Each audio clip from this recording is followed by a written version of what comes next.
యూనివర్సిటీలో PG Nagarjuna university క్యాంపస్‌లో PG చేశాను. యూనివర్సిటీలో కూడా నేను జాయిన్ అయిన సెకండ్ డే అబ్బాయి నేను అబ్బాయి కాదు, అమ్మాయి కాదని తెలిసి ఇద్దరికి ఒక రూమ్ ఇచ్చారనమాట. నన్ను వెకేట్ చేస్తారు. జస్ట్ నాకు మంచిది అనిపించింది. అమ్మ నేను హ్యాపీ ఒక్కదాన్ని ఉండొచ్చు అట్లా అనుకున్నాను. దాని తర్వాత కాలేజ్‌కి వెళ్ళి రావటం ఇంట్లో రూమ్‌కి డోర్ పెట్టుకొనేసి నేను అమ్మ శారీస్ కట్టుకొని మురుసుకునేదాన్ని. మా నాన్నగారు ఎలా రియాక్ట్ అయ్యేవారు? మీ బిహేవియర్‌ని ఆయన ఎలాగా అర్థం చేసుకునేవారు? మా నాన్నగారు నాకు చిన్నతనంలో ఉండి అందరికీ తల్లిదండ్రుల ప్రేమ దొరుకుతుంది, కానీ నాకు తల్లి ప్రేమ మాత్రమే దొరికిందండి. తండ్రి ప్రేమ దొరకలేదు. ఎందుకంటే సో కాల్డ్ సొసైటీలో తన పరువు పోతుంది. జనాల్లో రోడ్డు మీదకి వెళ్తే మీ బిడ్డ తేడాగా ఉన్నాడు, 0.5 గాడు, హిజ్డాగా మారిపోతాయి, హిజ్డా అని చెప్పేసి మా నాన్నగారిని అడుగుతున్నారంట. ఇంటికి వచ్చేసి మా డాడీ మా అమ్మని తిట్టేవాళ్ళు, నన్ను తిట్టేవాళ్ళు. దీనివల్ల నేను సొసైటీలో తలెత్తుకొని తిరగలేకపోతున్నాను, నా పరువు పోతుంది అని అమ్మని తిట్టేవాళ్ళు. నాతో మాట్లాడేవాళ్ళు కాదు అసలు. నన్ను ఇష్టపడేవాళ్ళు కదా. తమ్ముడిని అక్కల్ని తీసుకెళ్ళి కొనిపెట్టేవాళ్ళు, కానీ నాకేమి అప్పుడు చాలా బాధ అనిపిస్తుంది. ఏడ్చేదాన్ని నేను. అందరికీ ఈక్వాలిటీ లేదు, నాకు ఎందుకు నాన్న ప్రేమ చూపించట్లేదు, నన్ను ఎందుకు అసహించుకుంటున్నాడు, నేను చేసిన తప్పేంటి, నేను చేయని తప్పుకి నన్ను ఎందుకు నాన్న అసహించుకుంటున్నారు అని చెప్పి చాలా బాధపడేదాన్ని. బట్ ఒక రకంగా మీకు అమ్మ రూపంలో మీరు అదృష్టం చేసుకున్నట్టే. ఎందుకంటే కొంతమంది పిల్లల్ని దూరం చేసేసుకున్న వాళ్ళు, ఇళ్లలోంచి బయటకి గెంటేసిన వాళ్ళు, ఇలాంటి హిస్టరీస్ చాలా మందికి ఉన్నాయి. మీకు మీ అమ్మగారు ఒక వరం అని కూడా అనుకోవాలి. ఆవిడ సపోర్ట్ చేస్తూ మిమ్మల్ని అర్థం చేసుకుంటూ చాలా జాగ్రత్తగా చూసుకున్నారు ఆవిడ ఉన్నంత కాలము కూడా. అది మీ ఆవిడ రూపంలో మీకు అదృష్టమే. మీరు మెంటల్లీ అంత స్ట్రెంగ్త్గా ఉన్నారంటే ఒక రకంగా ఆవిడే రీజన్.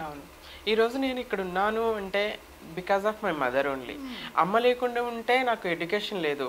నాన్నతో ఫైట్ చేసి అందరితో, సొసైటీతో, రిలేటివ్స్ అందరితో ఫైట్ చేస్తే నాకు ఎడ్యుకేషన్ కావాలి. నాన్న వన్స్ అప్ అనే టైం అనేవాళ్ళు ఆ తమ్ముడిని ఒకరిని చదివిస్తే సరిపోతుంది, తమ్ముడు తను ఎందుకు స్కూల్స్ కాలేజ్కి వెళ్తే తన పరువు ఇంకా ఎక్కువ పోతుంది అని మా నాన్న నన్ను చదివించొద్దు అని కూడా అనుకున్నారు.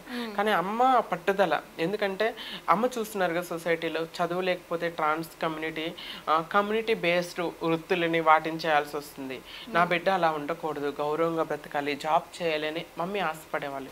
అందుకే నాన్నతో అందరితో ఫైట్ చేసి నాకు ఎడ్యుకేషన్ కంప్లీట్ చేయించారు బికాస్ మై మదర్ ఓన్లీ. కాలేజ్లోకి వెళ్ళినప్పుడు మీరు యాక్చువల్లీ మీ లక్షణాలన్నీ అమ్మాయి లక్షణాలు కదా, మీరు అబ్బాయిల పక్కన కూర్చోవాలి.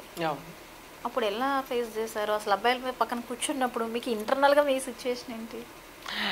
తెలియని బాధండి, ఏడ్చుకునేదాన్ని. నేను అక్కడ కదా కూర్చోవలసింది, నేను ఇక్కడ ఎందుకు కూర్చుంటున్నాను అని అనిపించేది. లేకపోతే అమ్మాయిలాగా కొంచెం అబ్బాయిలకి దగ్గరగా ఉండే ఆ ఫీలింగ్స్ ఏమైనా వచ్చాయి? అట్లా ఏమి అట్లా ఉన్నా కూడా మనము అక్కడ ట్రీట్మెంట్ ఎలా ఉంటుంది, మనం అక్కడ కూర్చుంటే అబ్బాయిల ట్రీట్ చేస్తారు. ఐ డోంట్ లైక్ కదా ఆ ట్రీట్మెంట్ అనేది. నాకు అస్సలు నచ్చదు.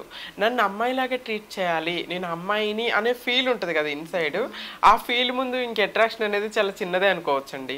ఆ ఫీల్ మిస్ అయిపోతుంది నాకు అక్కడ. నేను అమ్మాయిని కానీ నన్ను అబ్బాయిలా ట్రీట్ చేస్తున్నారు. అట్లీస్ట్ కంప్లీట్ అబ్బాయిలా కూడా ట్రీట్ చేయట్లా. అబ్బాయిలా ట్రీట్ చేసినా కొంచెం గౌరవించేవాళ్ళు కాదు. నన్ను ఒక డిఫరెంట్ లాగా, అంటరాని మనిషిలాగా, వీళ్ళు అసలు నేను హ్యూమన్ బీయింగ్ కానట్లుగానే ఒక జంతువుని చూసినట్టు ఎందుకు చూస్తున్నారు అని ఒక బాధేసేది. కానీ ఇన్సైడ్ చాలా బాధపడేది. నేను అక్కడ కూర్చోవాలి. సమ్ టైమ్స్ లంచ్ టైంలో అటు వెళ్ళి అమ్మాయిలతో కూర్చొని అమ్మాయిలతో ముచ్చట్లు పెట్టుకునేదాన్ని. వాళ్ళు బాగానే మాట్లాడారు. కొంతమంది అమ్మాయిలు ఇంటర్ డిగ్రీలో నాకు మంచి ఫ్రెండ్స్ ఉన్నారు అమ్మాయిలు. ఒక అమ్మాయి శ్రీలక్ష్మి అని నా ఫ్రెండ్స్, వాళ్ళతో కొంచెం క్లోజ్ మాట్లాడేదాన్ని. ఇంకెవరితో మాట్లాడేదాన్ని, ఎవరైతే మనల్ని అర్థం చేసుకొని మనతో క్లోజ్ మూవ్ అవుతారో వాళ్ళతో మాట్లాడేది. శ్రీలక్ష్మి అనే ఒక అమ్మాయి మాత్రం మంచిగా మాట్లాడేది నాతో. ఇంటర్ నుండి డిగ్రీ వరకు తనతో మాట్లాడేదాన్ని. ఎప్పుడైనా లంచ్ బ్రేక్లో కానీ ఎప్పుడైనా ఎక్కువ క్లోజ్ అయ్యేదాన్ని తనతో. జనాలు కూడా ఎవరితో మాట్లాడరు, తనతో ఎందుకు మాట్లాడుతున్నారు అని ఒక క్వశ్చన్ మార్క్ కూడా వస్తూ ఉంటుంది. ఎందుకంటే తను she like a my sister లాగా, ఒక బాండింగ్ లాగా, ఈచ్ అదర్ షేరింగ్ చేసుకోవటం. నోట్స్ కావాలన్నా ఎప్పుడన్నా నేను కాలేజీకి రాకపోయినా, తను రాకపోయినా తను నా నోట్స్ తీసుకోవటం, నేను తన నోట్స్ తీసుకోవటం, అలా జరుగుతూ ఉండేది.